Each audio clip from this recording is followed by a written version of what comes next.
Welcome to Chain Tech, the show and podcast focusing on the latest trends in supply chain, procurement, and logistic technology. My name is Max Henry from the Global Supply Chain Council, and together with my co-host and special guest, we explore the personalities, startups, innovators, and industry players driving disruption in supply chain, from early stage to unicorns, and from cutting-edge technology to the people using it to help drive more innovative, agile, and resilient supply chain around the world. This is Chain Tech.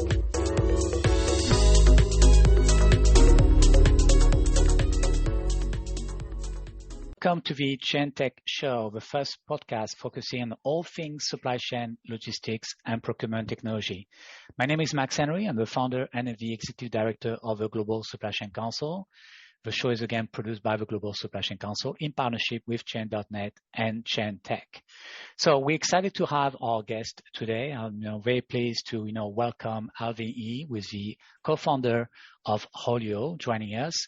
But also I'm joined by my co-host, Andie, McKeown, and Vong, who also going to introduce themselves. Hi, Andie. Hi, Ray. Hi, Max. Thanks very much for having us on today. Very much looking forward to talking with Alvin. My name's Andie McKeown. I've been in the logistics industry for over 20 years now, and I'm the co-founder and CEO of LogChain. Hi, Max.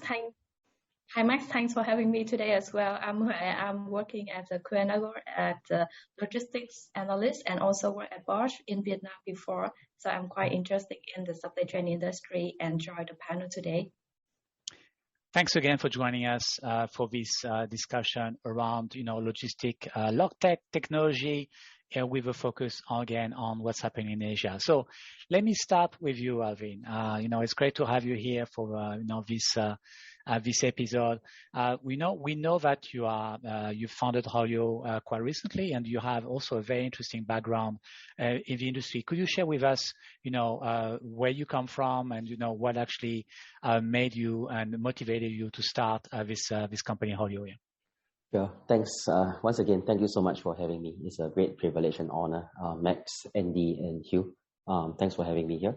So, good afternoon, guys. My name is Alvin, co-founder and CEO of Haulio. The interesting thing about myself, I was a trucker, when I was 25 years old. I'm actually a second generation business leader, that I started container trucking, back when I was 25 years old. I grew a very traditional company from 1 truck to 15 trucks in 3 years. And I worked for my father, essentially. But 5 years into doing that, I started and co-founded Haulio. Another very interesting fun fact about Haulio is that it's actually not founded by myself. It's actually co-founded by my original founder, is my partner, who actually is Sebastian, and he's the chief product officer of Haulio. Haulio, essentially, it's, for lack of a better word, we are like Uber or / Grab for container trucks. And our vision is to connect Southeast Asia to the world. Haulio stands for Haulage in Overdrive, and we are basically an aggregated, digital aggregator of container trucks in Southeast Asia. And, we basically today have a network of over 6,000 trucks across Singapore, Thailand, and Indonesia. And we are expanding into the rest of Southeast Asia by end of 2025. So that essentially is my background and my history. So I am basically doing Haulio to disrupt myself, for lack of a better word. Okay, so this is interesting. So the partner, Benjamin, your partner was basically someone that you knew who had that idea, and it actually came to you with the idea of launching this company, right? Yes, he did. So the interesting thing was, maybe for all the logisticians out there, in my very humble opinion, it's like it takes a lot, but it takes someone from the inside to actually disrupt yourself. But it's actually almost virtually impossible to do that unknowingly or naturally, because it's like telling yourself that whatever you have learned and whatever you have been doing for the past decade or decades for some people here is wrong. And it takes someone from the outside actually to tell you that you're wrong. And the real funny thing is that when he shared with me the vision of Haulio in the very first place, I actually told him that it wouldn't work. Yeah, this is something that gets me really excited, because you get people from the industry who are used to doing things in a certain way and they're not ready for change. You've got people from outside the industry who can see that there's some fundamental problems, but they don't have the domain experience. And that's why I always think it's to have a natural balance between the technology and the domain experience. That's the key to Logitech. Spot on, buddy. So what was the trigger for you to actually, accept the offer because did you actually leave your family business? And because you were working full time with that, right? Yeah, I was. And what actually convinced you to say goodbye to your dad and just say, I'm going to go and set up a company with, a new company might disrupt you actually. Yeah, there are three phases to this, right? The first phase essentially is the moment I said no to him. He left my office. I record very vividly, and I record very vividly as well. For the next 2 weeks, I actually couldn't sleep very well because I was asking myself, what if this guy is actually right? Like what happens if his vision comes true, right? And because I myself have been looking at technology for a while myself, and I've always been trying to be innovative and disruptive, I told myself this question. If he were to succeed, it made me realize that I have this existential crisis problem because then I wouldn't exist anymore as a trucker, right? So that is the first thing so I told myself, let's just, take a look at this. And I mean, anyway, he caught me at the right time because I was a bit angry at my father working for him for 5 years now. And I was kind of like trying to do something on my own. So he caught me at the perfect time. But the reality is that, guys, I actually only formally left my family business 1 year after Haulio started. So that was when I started to fundraise for the first time. And, when we have interested VCs, asking us, who's the CEO? And I got to ask myself this question now already because I can't be a part-time CEO at Haulio for sure. And we were actually, we were incubated by PSA, which is one of the largest port operators in the world. We had some interest from the industry. We're doing quite okay. And I told myself that we could be onto something here, and we're actually we actually managed to close $1 million seed round. So I decided to tell my father that, give me your blessing. And in fact, the biggest blessing I must say that my father has ever given me till today was a $50,000 check that he put into my company. Oh, wow. Okay. And till today, it means a lot to me because it's basically telling me that, son, I endorse this and you can, please, you can go out and try to do this on your own. And that to me means everything. That's very powerful. Very powerful. So come back to your business. So what's your targeted customer and what's the market that you are aiming to at the moment? Well, originally when Haulio started, right, our immediate vision, our tagline essentially is together we cargo faster. And still today we believe a lot in community building. We believe a lot in job pooling. We believe a lot in resource sharing. So we actually, first iteration of Haulio was basically like a Facebook for truckers. Like we create an online profile.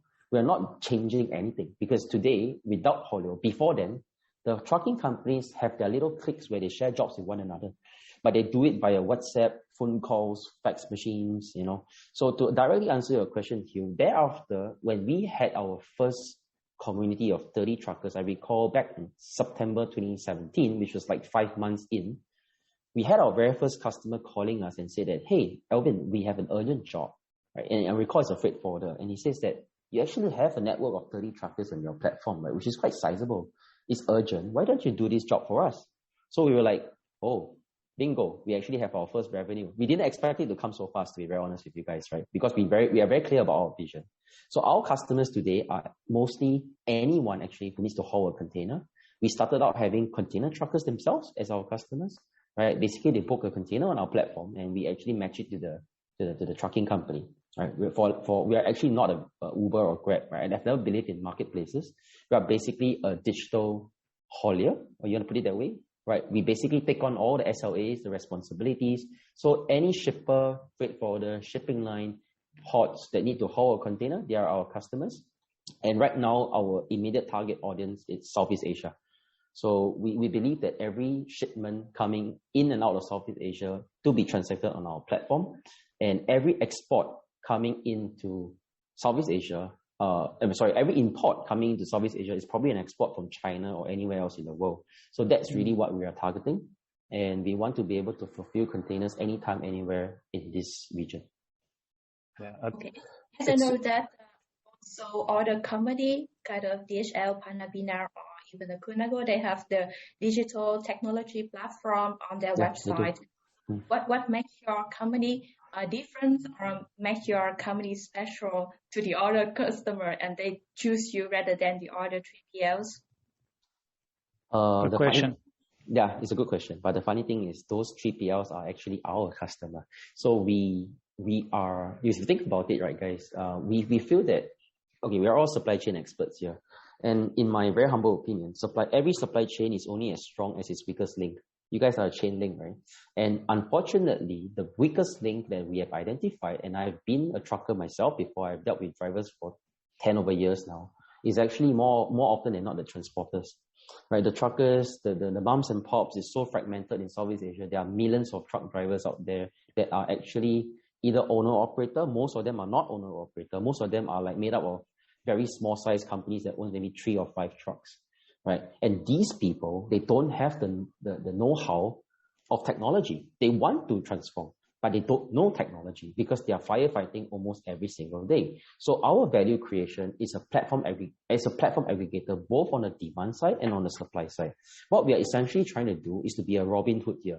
We give technology to help these Haulio partners of ours to sort of upgrade themselves to be more relevant for the future so that these milestones that DHL's customers want can be then integrated into our solution. So this is one of the, I would say, the thing that defines who we are, right? And we are essentially trying to be a high-tech trucking operator that I know that the likes of DHL Panalpina also outsources in Southeast Asia. Yeah, and it's interesting, you're talking about this, Alvin, and also something you mentioned earlier about the clicks within the trucking companies, because this is always one of the biggest challenges I've always seen within logistics and supply chain. It's quite often considered a zero-sum game. So this is I think is one of the biggest challenges that Logitech businesses have to try and cut through that, because you've got to get trust and you've got to build an ecosystem and you've got to bring all the players to the same table and them not to worry that they're not going to break each other's rice balls. That's a great question, Andy. I think first and foremost, the thought process would then be: is this really a zero-sum game? Okay, then we ask ourselves, if we get the other question, if it's a zero-sum game, let's assume that this is correct, right? What we are essentially trying to do, at the beginning, most people see Haulio as another digital intermediary, another middleman, essentially, right? And I always go back to the drawing board with my team. Any kind of startup, whether is it in Logitech or whatever tech in anywhere in the world, right? We are here to solve a problem. What's the problem statement? What is the pain point that the shippers or forwarders are facing today?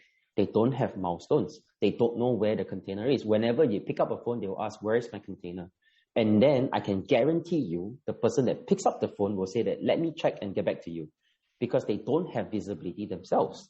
So how do we bridge that gap? How do we use technology such that we can bridge not just the freight forwarder, the exact person who is receiving the container directly to the haulier or the truck driver himself? The moment he gets out, it sends a signal to the recipient. And we get all this inspiration from Grab, right? In Southeast Asia, Grab, you can share a ride, right? And how do you allow the truck driver to share that container ride exactly to the recipient? Please. I'm going to cut you off there, because I think the problem's bigger than that. Yeah, because if you look at a lot of these large legacy companies, DHL, Panalpina, these people that Claire mentioned, to be honest, I think their approach to technology is outdated. I'm sorry to say it, because they're quite often focused on CapEx. To onboard a customer can take months. It can take a lot of time. It takes teams.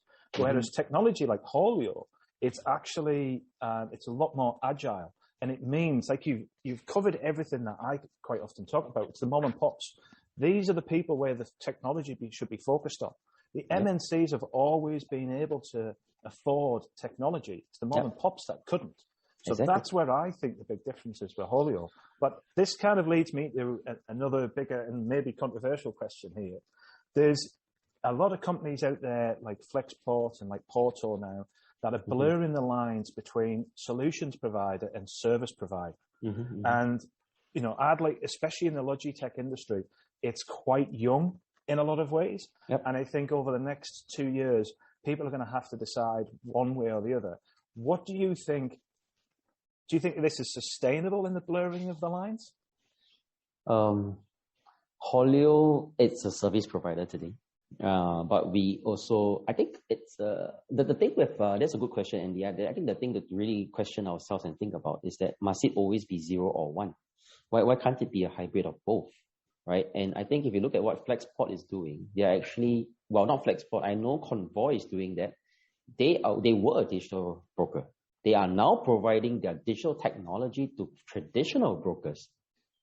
If you see where we're coming from, and come on, guys, the supply chain. We're in a fantastic industry. I mean, sometimes I hate my father. Why do you do logistics? But now I love him because, guys, supply chain. It's a 9.7 trillion and growing business. So long as you need to move cargo, so long as there's no more Trump, so long as there's less of this, shortage of globalization, so long as goods needs to move, so long as trade is flowing, you need us. And it's a big enough space, guys. There's no need for one winner take all, right? If you look at the freight forwarding space, the biggest guys own like 3%, if I don't recall wrongly, right? So to that question, essentially, then I would then say that I would see Haulio today. We're a service provider. Tomorrow we are actually licensing some of our technology to some of these trucking companies as well. It's just that, in my humble opinion, in Southeast Asia, the enterprise says it's not evolving yet. If you want they are more traditional. You ask them to pay for a software solution. To them, they don't like the concept of paying continuously. They want to pay for IT. Then you say that I buy a system, like you tell me 100 grand, okay, I pay, right? But then after that, don't ask me to pay anymore. It's a cultural shift. But if you ask the boss today, are they using Netflix? Are they using Spotify? They are. Are they using Microsoft licenses? So they will slowly, gradually shift towards that, in my opinion. Yeah, but Alvin, let's be clear here. I mean, you've been raising quite a bit of funding, and again, congrats on your most recent round of funding. But the VCs, the investors, which are putting trust and money into your organization, what do they want you to be in 5 years from now? Do they want you to become a technology company or another 3PL with a kind of a tech flavor to it? I think VCs. I don't know whether VCs or maybe they don't know. Maybe they have no idea. I think they don't know what they don't know what they know. Especially in Southeast Asia, to the Southeast Asian VCs who are listening to this, right? I'm sorry to say this, but I think they don't know enough, right? I've always said this. I think Andie can attest to this, right? I pitched to several of them. There's anyone you tell me, like, I don't know, Golden Gates, the famous ones, I pitched to all Vertex, right? Do you know that when I started Haulio, I have to actually bring a toy model of the prime mover.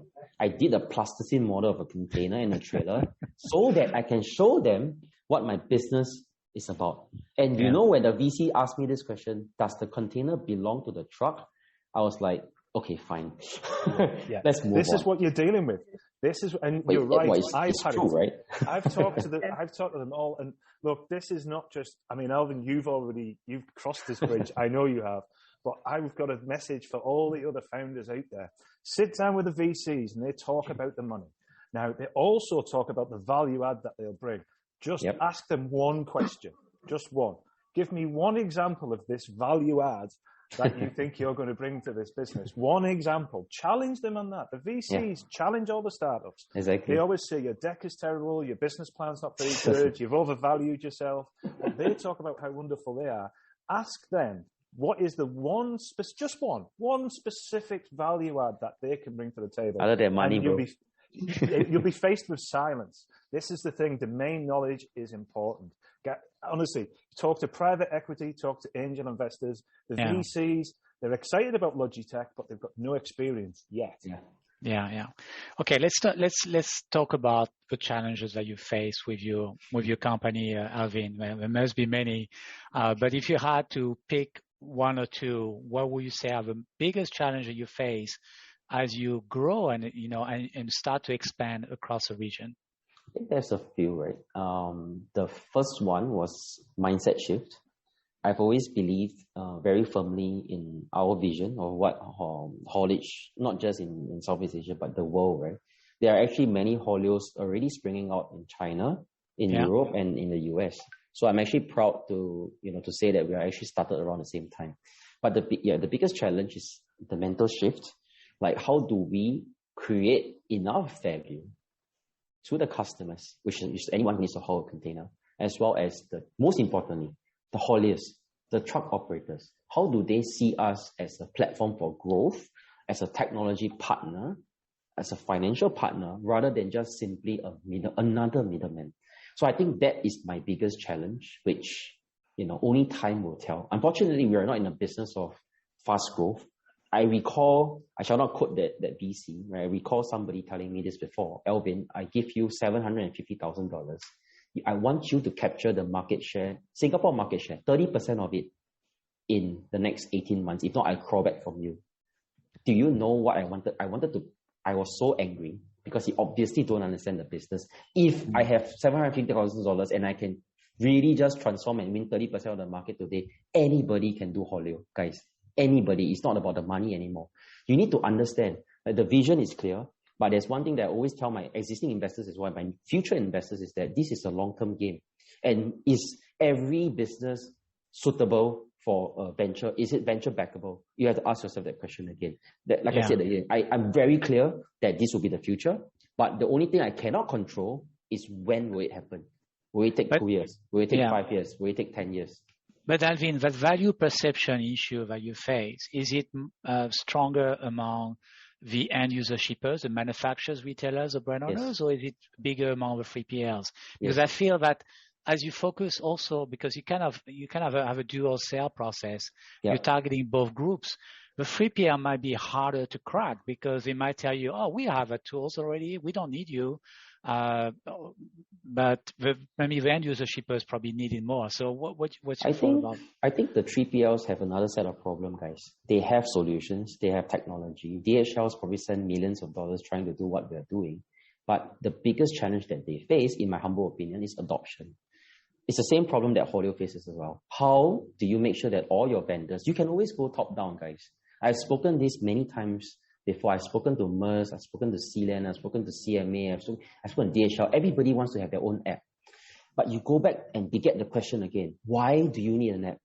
Do you know, unless it's a dedicated model, where you actually dedicatedly procure a truck that is painted DHL and only does DHL jobs, then yes, the application works. But for haulage, it's different. Guys, it's a many-to-many problem. The truck drivers will not give a damn, I'm sorry to say this, whether the job belongs to DHL or does it belong to Kuehne + Nagel or does it belong to CEVA. Because if the driver can do that, they won't be drivers, guys. You've got to understand the root cause of the problem. Guys, if you are listening, whoever that you are listening, listen to me, right? It's not about, you can spend millions, but it's about adoption. Are you willing to go down to the ground? Are you willing to do the hard work? And this is what Haulio is doing. I was a trucker, guys. I know exactly what a driver thinks. Okay. And if you think about it, right, if I use a very simple, just give me 2 minutes to sort of pitch this, right? If you think about it, today I'm seeing, okay, let me use the food kitchen or a restaurant, for example. I used to have friends who run F&B, right? For example, they have a new omni-channel today, Grab Food, Deliveroo, Foodpanda, Delivery Hero, wherever you guys are listening from any part of the world, right? Does the restaurant actually care where it comes from? Where the source comes from? Ultimately, he doesn't care. But when the order comes, the app for Deliveroo rings, the app for Grab Kitchen rings, right? There are companies today that are already doing an integration service, such that whether is it coming from Deliveroo or is it coming from Foodpanda, the restaurant just needs to prepare the orders and push it out to them. So if you think about it, right, what my value proposition today is actually, guys, I am helping to uplift the entire vertical of container truckers, the millions of these drivers in Southeast Asia that nobody wants to touch. It's dirty business. You got to get your hands dirty. When Grab started, Anthony Tan himself had to go down to the ground and get drivers to download the stupid app, to teach them how to use the app. These are things that you have to do. Does DHL want to do that? And are they doing it across the entire region using that single app? And you've got to understand, unless it's a dedicated model, DHL can have the reserve and right to get them to use the app. But the reason why these big companies, though, the reason why they all want their own apps is because of fashion. The reason why DHL wants to have an app is because Schenker's got an app. This is the thing. It's the same as blockchain. Everybody sits there and they go in and the CEO... It's a sheep mentality. It is, honestly. It's the same with blockchain. Everyone's trying to understand blockchain still. And a CEO will go into a boardroom and they'll bang their fist on the table going, I've just seen our number one competitor's done a blockchain trial. Why don't we have one? And they'll cobble one together, and within 3 months, they'll have in all the trade newspapers that they've done a blockchain trial. And if you scratch away from the headlines, what do you see? Buzzwords and no added value. Hui, what do you think? Another thing, kind of, we have a broader network of the shippers, also the driver and truck drivers. So they have the fixed contract and have the long-term commitment with those. Those work. Yeah. So how can they come back to you, and how can you build up the network of the truck drivers? Some kind of that. No, I think it's a matter of whether it's dedicated or if it's dedicated contracted model. Yes, it works. It makes sense for the driver to just put on a Kuehne and Nagel uniform and paint a Kuehne and Nagel truck. But essentially, right, how it really works in the transportation world is that it's never the case. I used to be a trucker. Why would I just put all my eggs in? Can Kuehne and Nagel? Okay, if you talk about normal transportation, fine. You probably have a contract logistics that you have daily milk runs. But can you control when the containers are always going to come? Guys, it's out of your control. The shipping line screws up. The ship gets delayed. Can you control that? Can you exactly tell the trucker that that 10 containers that I am asking Kuehne and Nagel to truck, if the vessel delay, what are you going to do? Does the truck driver wait there and wait for Kuehne and Nagel's job? They don't. They got to find somewhere else. They got to find something else to do. And this essentially is what haulage is about. Because there are things that is not within your control. It's a scheduled business. It's not an on-demand business. But what if the vessel delays? Once the vessel delays, the job becomes on-demand. Because suddenly, you are planning for 10 containers to be trucked in today, but they just tell you one thing. The vessel just tell you, vessel delay. Your customer asks you, why is the vessel delayed? Sometimes I get this question. I was like, can you try calling the captain of the ship? How do I know, man? Dude, I can't control the ship, right? You please tell me. So also contact with the ship. Shippers and consignee, please listen to us, logisticians here. We can't control when the vessel is going to arrive, right? It's not as though you are taking a flight. Yes, flights don't delay that much. You can tell the shipping line why are they always delayed. Then the shipping line will tell you, oh, the port got no space, or the berths are delayed. And everything, always something else is wrong. And at the end of the day, who suffers? The guy who is trucking the goddamn container. Because you are the one that is trucking it, then you go solve the problem for me. But are you looking deeper into the problem? They will tell you, no, I'm paying you for a service. I don't care. Right? The moment the container comes, I want it. But guys, if you have 10 customers who want the same container from the same vessel, who do you pick up for? I ask you this very simple question. Okay. The resilience and enough quantities of trucks and containers to adapt with your customer requirements. So exactly, it's basically an aggregation. It's an economies of scale game. When shipping lines consolidate upstream, they forgot that the downstream has to consolidate as well. And that essentially is what Haulio is doing. We are doing a digital aggregation and consolidation of pooling of resources. Okay. So, Alvin, let me ask you, I mean, Southeast Asia, entire Asia, China, you mentioned it earlier, has a lot of similar platform. And first, do you find a lot of competition? Who are your competitors right now in Asia? Go ahead, name them so we understand who they are. I want to say no, but that's something that I think VCs usually will say, if there's no competitor, then you're not doing it. When I mean direct competitor, right, essentially, I feel that in my very humble opinion, our direct competitors are the incumbents, right? Meaning to say, to Andie's point, it's a zero-sum game. We're basically taking volumes away from the traditional incumbents and onto our platform, right? So, but to answer your question directly, Max, there are a lot of digital trucking platforms in Southeast Asia. Yes, there are, yeah. There's a lot of noise in Indonesia, the largest, Ware6, Ritasa, Haulio, Logisly. Vietnam, we have Logivan, EcoTruck. Thailand, we have G-Stix, Delivery. Philippines, Interluck. Malaysia, we actually have this company called Grab Haulage, by the way, Grab Haulio. There is Link Haul. There is basically more or less covered. So a lot of players. So, but are you saying that none of them are doing what you do exactly? They are mostly in the minimal, guys. So if you think about it, right, there are similarities to our Chinese listener. We have Full Truck Alliance. Essentially, it's one of the earliest trucking platform in China to be listed. They are actually on the stock market now. There is an equivalent of Haulio in China called Duckbill, DUCKBILL. So the fundamentals is exactly the same, guys. To most people, a truck is a truck. But if we go down to specifics, our kind of trucks are Optimus Prime. You guys know Transformers, right? Basically, the primers that with a trailer to pick up a box. So this is drayage in the US or American terms, and in Southeast Asia, it's more haulage. So the convoys are point-to-point, state-to-state trucking, which is what Full Truck Alliance and Convoy is. The equivalence of Haulio in the US is Dray Alliance, and is co-founded by Steve Sear. He's also a good friend of mine, right? And essentially, what we are is that in Southeast Asia, we are one of the first that actually focuses just from haulage to start off first. And most of these guys like Cargo, Vitase, they started from mid-mile. They started from domestic point-to-point wing boxes. It's more point-to-point domestic distribution deliveries. And they are starting to come up to my space. Don't get me wrong, right? But there are very few. I think Eco Truck, I would say that it's one of a phenomenal, quite a phenomenal company in Vietnam, which I'm actually recently connected to the CEO as well.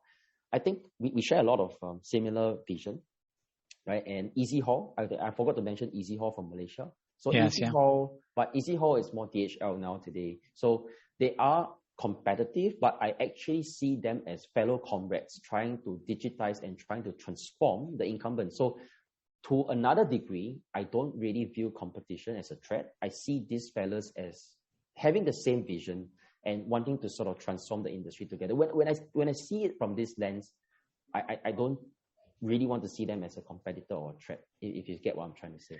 But you mentioned company like Ware6 in Indonesia who has a huge amount of cash on their account. I mean, it could actually be a threat to you, right? Could be, yeah. I think I know Andre himself. The funny thing is I'm actually connected to all the CEOs of and the founders of these companies, right? And I think Andre, I've known him since 2018. I think he was on the show before. I don't know. I went to chain.net and I saw he's listed, yeah. So I mean, at the end of the day, we are a younger batch of entrepreneurs trying to sort of transform things. Yes, could they be competitive? I think so. But I feel that we're living in a world today where we're talking about both the concept of co-opetition gets closer and closer. Right? We should really think about how we can, focus on where we are strong at, upstream to downstream, downstream to upstream. Ware6 started out wanting to be an Airbnb for warehouse, but they sort of pivoted to more trucking in Indonesia. And that's how I see things. Yeah. But Alvin, I want to challenge you on this because, with a ChainTech platform, we have studied the integration aspect of many of you guys and realized very quickly that there are very few APIs and integration between each other. So you're saying that you are doing some kind of competition or you could be partners eventually, but right now, as we look at your solution, do you connect with last mile provider? Do you connect with other platforms? You don't, right? We don't see that happening anywhere in Asia. There are very few connections between all those log-tech companies. I think it takes two hands to clap, right, Max? Well, the first way to think about this is we need to remove the concept that we are competing, right? If I may, I am actually reaching out to logistics. Not logistics, delivery. I can outrightly name delivery. If Tom is listening to this, I know this. I just recently met the country head in Thailand as well. We are both portfolio companies of PSA Unbox, and they are in a very specific space that I'm not in, and I'm in a very specific space that they are not in. And because of PSA's influence, PSA Cargo Solutions is looking to do their vision is to sort of looking at orchestrating supply chain. So that's the reason why they invested in us as a first mile platform. And that's the reason why they invested in delivery as a mid mile to last mile platform. So yes, Max, you're right. There is no integration works today yet. But because we are in our formative years of trying to fight incumbents to begin with, I do believe that this will happen soon. I fingers crossed. I hope we will, because I am actually open to integrating with any of them. If you are listening, any of you are listening here, Haulio is happy to integrate with any of you. Just click to me. Alvin, I've got a suggestion here, because we have got a similar challenge at LogChain, and I don't know whether you're familiar with Nextport, but we have just basically signed up an MOU with Nextport. Yeah, and great I sat down, and I said, look, we are doing similar things, but not the same thing. Let's stop with the flirting. Let's get on with the dating. So we have now got some announcements coming out in the next. Then where's the marriage? Well, we've got to do the dating first. But this is what I would suggest for you to do with some of your competition out there. Pick a POC trial. That's exactly what we're doing with Nextport. So we're working with a couple of small customers, and that's basically our dating process. You don't. I totally agree. I totally agree. That's the way to do it. Pick a POC. 2 weeks later, I'm meeting Logisly Rulin. Rulin, if you are listening to this, I'm meeting her for lunch, right? And I make it a point, right? I think we're reaching a stage where, it's beyond I fight you, you fight me. I really think we should think about collaboration, because at the end of the day, who do we serve? What problem are we solving? Go back to your fundamentals. Go back to the whiteboard. Yeah. If today DHL is using Haulio for haulage, which they are, right? And DHL wants to go downstream, why should I do it by myself if I can collaborate with Logisly, who already have their own network in Indonesia? Why start from scratch? Just work together, right? And the market is big enough, guys. This goes back to the conversation about zero-sum game. I don't believe all of it's a zero-sum game. It's not. You're right, bro. It's not zero-sum game. Because if you can create more value, then you make trade facilitate better, then therefore it's not a zero-sum game anymore. That's what all of us want as a logistician here, right? But I think, Alvin, to go back to your point, I think a lot of the founders, and again, are still immature when it comes to, this kind of discussion, and they still have, they see, the next, startup who has rent. I think it's not about maturity, because to be honest, guys, Haulio had to go through a difficult 2.5 years before COVID as well, before Southeast Asia opened up. And I think a lot of these founders share the same pain that I felt. Andie himself, it was difficult. It was a slaughterhouse, right? When COVID happened, a lot of our existing customers, the truckers, they all have different priorities. We just basically had to survive. And I think now that the world is reopening again, I'm traveling almost every week out of Singapore. I see a lot of possibilities. And I really want to take this opportunity to reach out to any of them, like EcoTruck, Logivan. I know all of them. Let's work together, because that is the ultimate purpose we want to serve. We want to solve a problem for our customers. Yeah. Anyway, this is one of the things we will also help you with the Chain Tech platform, because this is something we're going to be coming to you and challenging you on your APIs and the integration that you have. We have all the startups listed on the database, so we can then see the connection and see how you guys can actually collaborate together. Awesome. So that's something. Final question before we wrap up. We have a few more minutes. Andie or Hui, do you have one quick final question that you would like to ask to Alvin Ea? Yes. So you mentioned about the partnership. So how do you think the partnership will look like in your next plan when you launch your other market? Well, when I was in Hong Kong, I actually, was at this event where it's a live pitching competition, and they asked me, Alvin, what's the biggest and the most challenging thing for you to scale? And I answered that I need to just find more Alvins in the rest of Southeast Asia. It was a very intuitive answer, and that is the spirit of it. And I realized that going into Thailand now, when we're actually already there, and in Indonesia and in Vietnam moving forward, it's really about finding the local heroes. So my future partnerships would be forming possible joint ventures.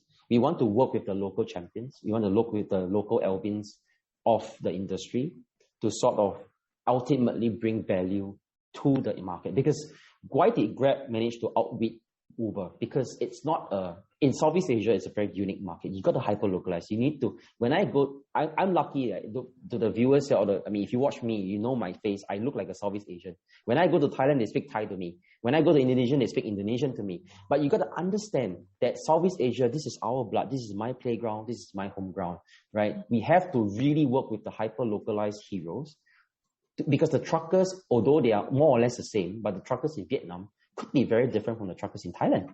And you need a local hero to get that. And I'm very self-aware to know that I am not the right person.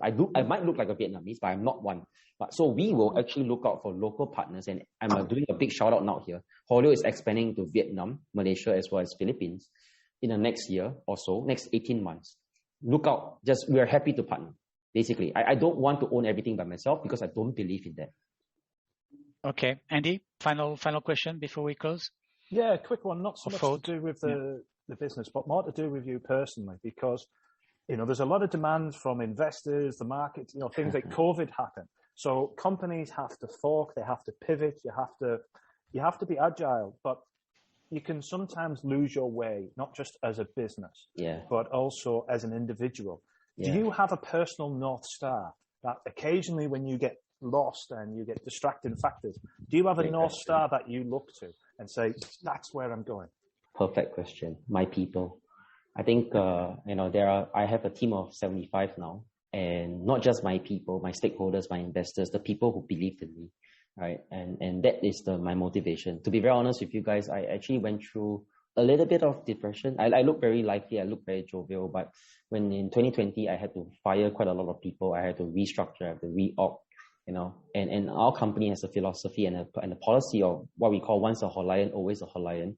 And a lot of these personal people who, guys, you're a founder yourself, Andie, right? What we had at the beginning is just a dream. People are following you because they trust you and they see the vision, and you just have a dream. That's all you have. And these are things that keeps me motivated, and these are things that keeps me awake at night. And I must say that I am co-founder and CEO today, but between myself and my founders, the other founder, is that we both know very well. Okay, Haulio has 5 core values. All right, humility, heart, honesty, hunger, as well as hustle. Right, humility is something that is very important to me as a person, as a founder, because I know that every single day I wake up, you can never take away my title as co-founder, but you can possibly take away my title as CEO, and I need to make sure that every day I wake up and I know I'm the best person for the job. And these are things that keeps me going. And do I have the ambition to want to lead a 2,000 pax company to become a unicorn one day? I hope I can be. There are a lot of big founders like Anthony Tan, Razor, Tan Ming Liang. These people are people that I look up to. Right? You have this thing of what we call imposter syndrome at times, but you got to keep challenging yourself and tell yourself that I want to be the better version of myself every single day. So these are things that keeps me, rooted and motivated every day. All right. With that, thank you very much, Alvin, for joining us today and sharing insight. We had a lot more questions. It's okay. But we're running out of time, and we want to keep that episode also quite short. Again, thank you for sharing those Happy insights. To do round 2 with you guys if you want. Absolutely. We'll invite you again because we can probably cover a lot more topics with you, and we'll do a follow-up episode. Happy to at contribute. some point. Yeah. Okay, thank you so thanks. much, guys. Thank you. Thank you. I want to also thank Andie and Hui for joining me for those intensive round of questions, and we'll make it happen. Again, if you want to watch this, we are going to be available on different platforms. We'll also be pushing this episode on chain.net, the online community of that we manage, and also on the different WhatsApp group that we have across Asia. So I want to thank you, all of you, for joining us, and we will look forward to see you again at the next episode. Thank you. Great pleasure. Thanks, guys. Take care, guys. Bye. See ya.